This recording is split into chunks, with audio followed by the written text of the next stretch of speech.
YouTube e acha que isso é o suficiente. Então, assim, a gente está falando de um transtorno tão complexo, extremamente espectral, que está em investigação ainda, né? Assim, ainda não se tem certeza do fator.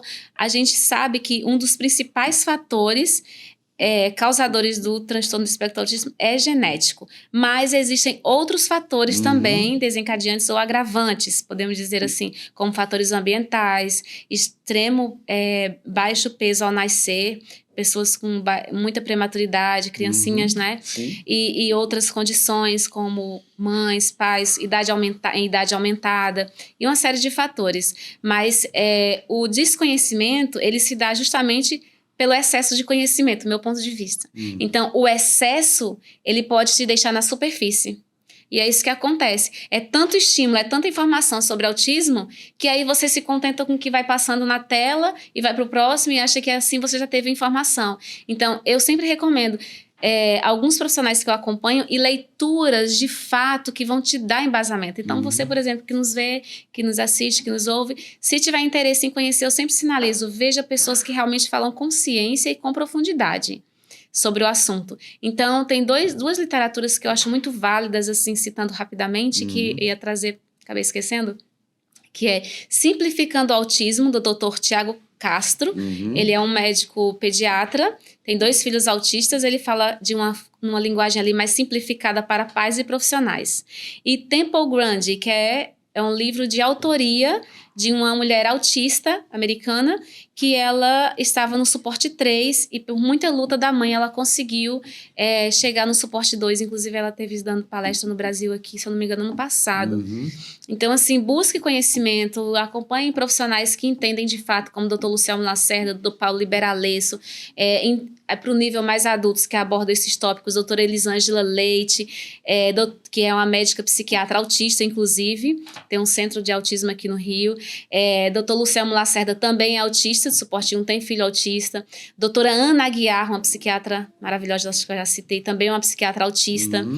Enfim, e elas falam com propriedade e com ciência. Então é importante a gente ver quem realmente sabe do que está falando. Pois é. O que de fato a gente deve conhecer sobre o aspecto autista? Quando você fala assim, a gente não vai ficar aqui em cima, aqui no raso, a gente tem que mergulhar para poder entender. O que de fato, o que a gente tem que fazer? Em suma, é entender que o autismo é um espectro. Extremamente espectral, o autismo. Então, se você conhece um autista, você conhece um autista. Obviamente que a gente sabe que existem critérios diagnósticos comuns, né, dentro como comprometimento na socialização, na comunicação, etc. Então, eu sempre indicaria você começando pelo DSM, ver que o DSM-5-TR, né, o corrigido da nova versão, o que ele fala sobre o autismo, e aí você vai ter um embasamento científico de confiança para te nortear. Muito bem. Nessa sua caminhada, né, nessas suas andanças por aí, aumentou de fato, tem aumentado muito esse número? Ou agora a gente está tendo mais divulgação deles? Eu acho que, minha opinião pessoal, eu acho que ambos os casos.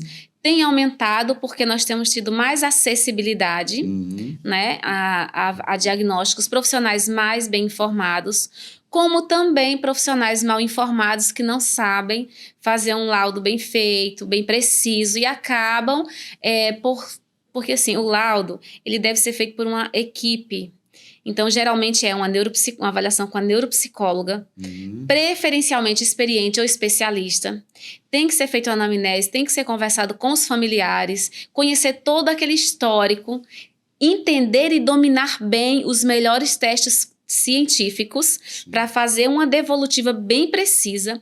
O médico que recebe essa devolutiva da neuropsicóloga precisa estar atualizado e entender se a gente fala de um autista, de um diagnóstico, né, na fase adulta, na fase de adolescente, ali onde já se camufla muito, né?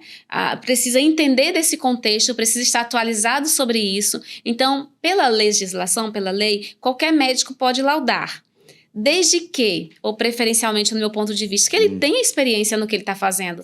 Porque caso contrário, você pode rotular alguém que de fato poderia simplesmente não, talvez essa palavra seja errada, mas, por exemplo, ter tido um histórico de violência na infância, não ter sabido lidar com aquilo, estar em um momento de depressão, às vezes é um TDAH ou teve um transtorno de fala, que causou um atraso de fala na infância e aí confundiu tudo isso com autismo. Por quê? Porque teve atraso de fala, teve muitos prejuízos na escola, dificuldade na socialização.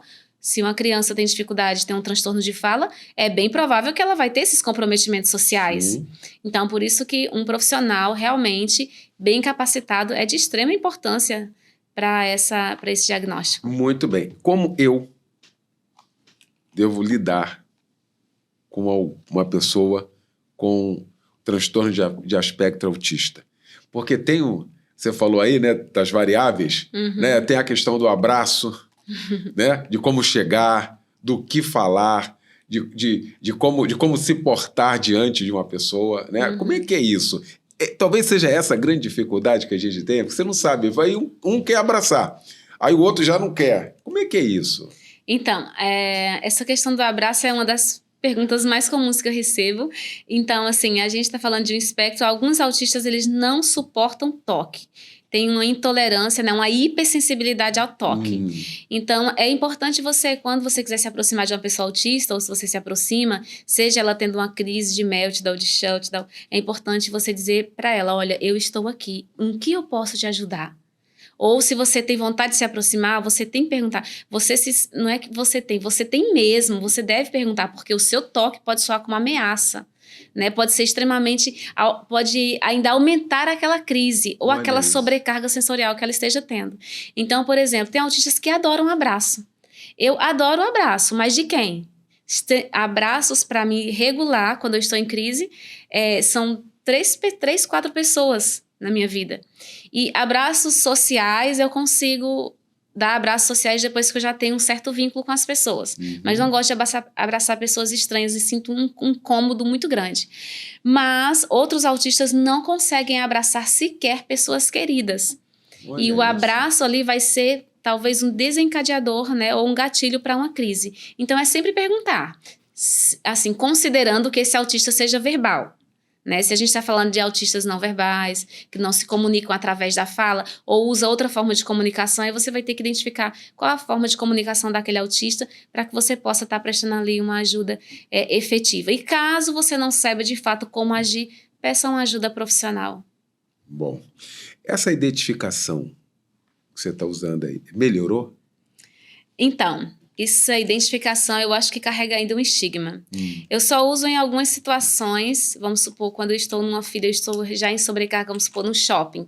E aí a fila está muito grande, já estou em sobrecarga, barulho, som, iluminação, e aí eu uso. Mas geralmente eu não uso comumente no meu dia a dia. No início da faculdade, quando eu estava ali me adaptando, e eu precisava que